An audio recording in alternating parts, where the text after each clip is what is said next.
South African government has failed its citizens. South Africa is such a frustrating country because the government seems to have no clear idea of what it's doing. That's the sharp criticism from Jacinta, as she accuses the country's leaders of failing to tackle major challenges facing ordinary citizens. From rising unemployment and crime to illegal immigration, poor service delivery, and the high cost of living, she argues that millions of South Africans have been left disappointed. Before we continue, don't forget to subscribe to our channel and turn on your notification button for more updates.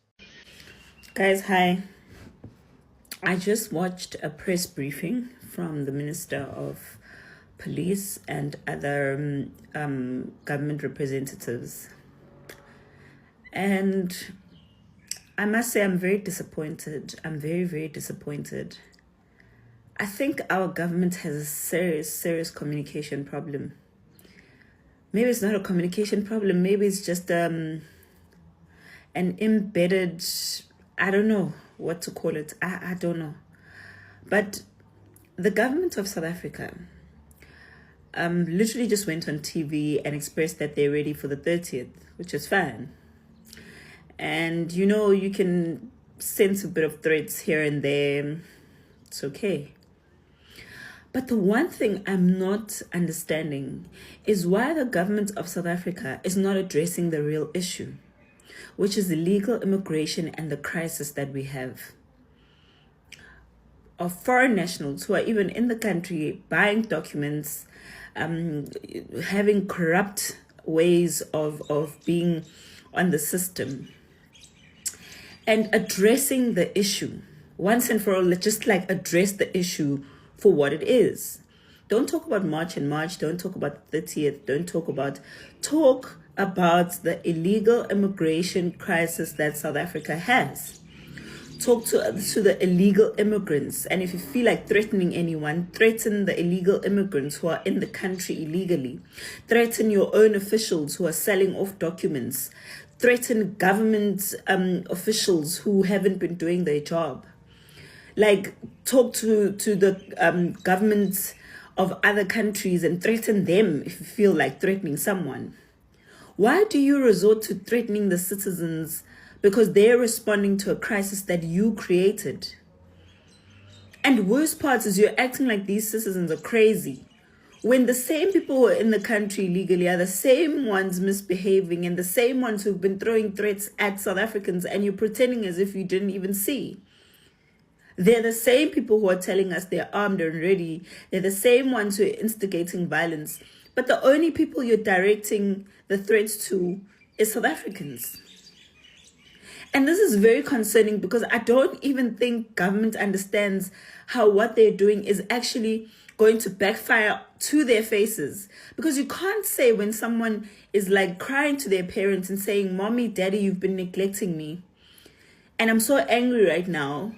I want to show you I'm angry by getting out of this house and leaving." And you say, "No, if you dare touch the children of next door who are in this country legally or in this home illegally, who just invaded your space and took over your space, I'm going to beat you up." Does that make sense? Does that make sense to our government? I'm really, really worried about the South African government. When does the South African government address the issue that we have? Just talk about the issue. Don't talk about anything else but the issue of illegal immigrants in the country. Because right now you've got thousands of them, unknown, undocumented, sitting there at the Durban drive-in. You want to give them food and all of that. That's fine. That's human behavior. That's good. It's a humanitarian thing. But why are you not addressing the issue? Those people are in your country illegally. How did they come in? Where were they staying? What schools were they using? Which hospitals were they going to? Which resources were they using? What jobs did they occupy? What activities were they conducting in the country? Where do they live? With who? Etc. Those are the things you should be addressing as the government. Not threatening citizens because they raised a valid concern and you can see. You can see it now. It's right in your face. That all along you've been ignoring a serious crisis. When does the South African government address the issue of illegal immigrants and some foreigners being in the country, with fake documents or buying these documents or corruptly being in the country and doing wrong things in the country. And that is what South Africans are complaining about. That is the issue here. Don't tell us about xenophobia or Afrophobia or ethnic mobilization or whatever you choose to call it. Tell us about the crisis of illegal immigration in the country. How are you going to fix it? That's what we want to hear. Don't threaten us. Jacinta says the nation deserves decisive leadership that puts citizens first and delivers real solutions instead of empty promises. Do you agree with her? Let us know your thoughts in the comments. Hi guys, welcome to my brand new TikTok account.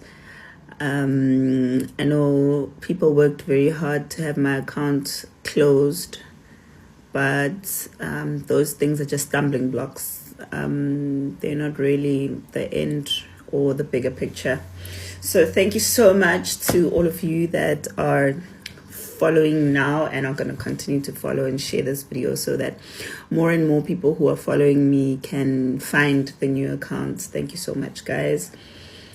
Quick reminder, this weekend is very, very important. This is the weekend where we have to verify that we are registered to vote. Very, very important, especially in your area where you are living currently. There are different voter registration districts, and you can go there and find the one that you're going to be voting at in your ward and ensure that you are registered to vote. I encourage all of us to go there between today and tomorrow to make sure that we check whether or not we're registered to vote. It's very, very important. Today and tomorrow, please go and register to vote for the local government elections, which are going to be taking place on the 4th of November this year. It's very important that we vote, guys, because if we want to bring about change in our country, that change will not come because we're sitting on our couches or in our beds or relaxing and going out every weekend. It's going to come because we are the ones that bring about that change. And voting is one of the most important ways to make sure that we are not only on the streets marching, but we're also out there making a difference. So please, please go out there and make sure that you vote. And young people, if you're 18 years and older, make sure that you're also going to check if you're voting for the first time, if you're registered to vote, and register to vote in your area for your local government elections.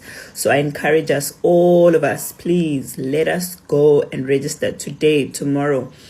So weekend, you've got all the time in the world. It's not even going to take a lot of your time. It's quickly, just a couple of minutes. I'm sure there won't even be queues of people checking if they are registered to vote. So you can be there nice and early. Take about 5-10 minutes of your time, go and register. Grab your friends, make it an event or an occasion to gather all young people, because young people are the ones that don't vote the most.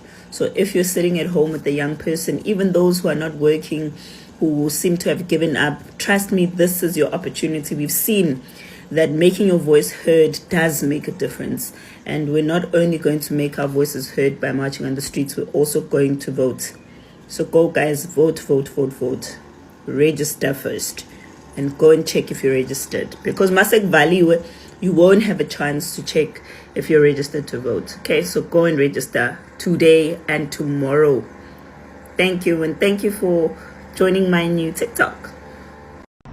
Guys, I've noticed something, but this entire immigration thing. Here's what I've noticed.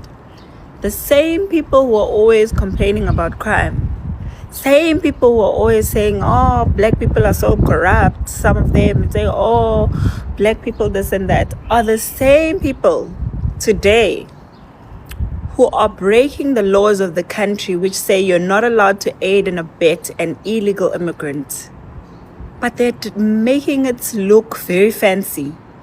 Now it's like a humanitarian crisis. It's no longer about you not paying someone the minimum wage. It's no longer about you employing people using the right procedure as prescribed by the law. It's no longer about you having ignored several calls made by the government to not employ people who are illegal in the country.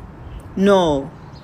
Now it's about, oh my gosh, March and March is so terrible. They're chasing people away.